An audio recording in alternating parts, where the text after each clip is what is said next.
எல்லாருக்கும் வணக்கம். தமிழகத்துக்கான ஒரு முக்கியமான வானிலை அப்டேட் வந்திருக்கு. அடுத்த சில நாட்களுக்கு நம்ம ஊர்ல வானிலை எப்படி இருக்க போகுது, நாம என்னெல்லாம் முன்னெச்சரிக்கையா இருக்கணும், வாங்க இத பத்தி விரிவா பார்க்கலாம். ஆமாங்க, நீங்க கேட்டது சரிதான். தமிழகத்துக்கு மறுபடியும் ஒரு மிக கனமழை எச்சரிக்கை கொடுத்திருக்காங்க. இது ரொம்ப முக்கியமான ஒரு அறிவிப்பு.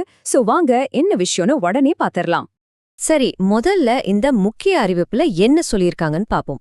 வானிலை ஆய்வு மையம் என்ன சொல்றாங்கன்னா, ஜனவரி 11ஆம் தேதியிலிருந்து, அதாவது நாளையிலிருந்து தமிழ்நாட்டுல பல மாவட்டங்கள்ல கனமழை பெய்யறதுக்கு வாய்ப்பு இருக்குன்னு சொல்லியிருக்காங்க.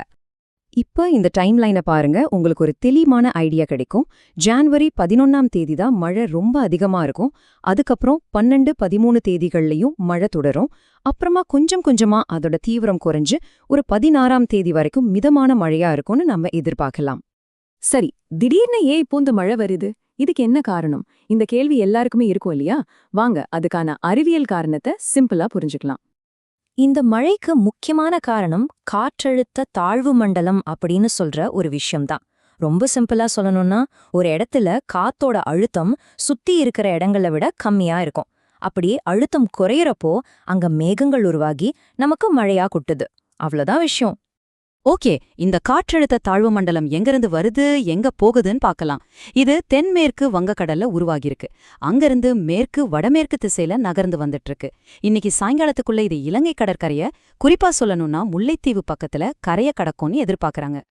சரி, இப்போ ரொம்ப ரொம்ப முக்கியமான பகுதிக்கு வந்திருக்கோம். எந்தெந்த மாவட்டங்கள்ல மழை பெய்யும், எந்த தேதியில நம்ம எச்சரிக்கையா இருக்கணும், வாங்க அந்த லிஸ்ட பார்க்கலாம்.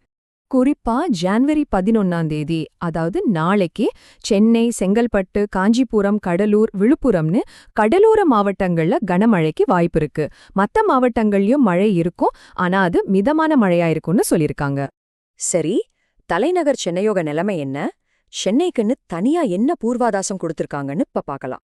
சென்னைய பொறுத்த வரைக்கும் வானம் பொதுவா மேகமூட்டமாவே இருக்கும். விட்டு விட்டு லேசான மழை அல்லது மிதமான மழை பெய்யும். ஆனா இடையில சில சமயம் கனமழையும் பெய்ய வாய்ப்பு இருக்கு. சோ ரெடியா இருந்துக்கணும். வெப்பநிலைய பாத்தீங்கன்னா சென்னையில அதிகபட்சமா 31 டிகிரி செல்சியஸ் வரைக்கும் போகலாம். அதே மாதிரி குறைந்தபட்ச வெப்பநிலை 22 டிகிரி செல்சியஸ் வரைக்கும் இருக்கும்னு எதிர்பார்க்கப்படுது. அடுத்ததா, மீனவ நண்பர்களுக்கு ஒரு மிக மிக முக்கியமான எச்சரிக்கை. இது ரொம்ப அவசரமானதும் கூட. வானிலை ஆய்வு மையம் ரொம்ப தெளிவா உறுதியா ஒன்னு சொல்லிருக்காங்க. மீனவர்கள் இப்போதைக்கு மீன் பிடிக்க கடலுக்கு போகவே வேண்டாம் அப்படின்னு. இத அவங்களுடைய பாதுகாப்புக்காக கொடுக்கப்பட்ட மிக முக்கியமான அறிவுறுத்தல். தயவு செஞ்சு எல்லாரும் இத ஃபாலோ பண்ணணும். ஏன் இந்த எச்சரிக்கைன்னு கேட்டிங்கன்னா, அதுக்கு காரணம் இந்த காத்துதான். கடல்ல மணிக்கு 45லேருந்து 55 கிலோமீட்டர் வேகத்துல பலமான சூறாவளி காத்து வீசுன்னு சொல்றாங்க. யோசிச்சு பாருங்க, இந்த வேகத்துல காத்து அடிச்சா அது எவ்வளவு ஆபத்தான ஒரு சூழலை உருவாக்கும்னு. குறிப்பா எந்தெந்த பகுதிகள்ல இந்த ஆபத்து இருக்குன்னா, தென் தமிழக கடலோர பகுதிகள், மன்னார் வளைகுடா, அப்புறம் குமரி கடல் பகுதிகள். இந்த பகுதிகள்ல காத்து ரொம்ப பலமா இருக்கும்.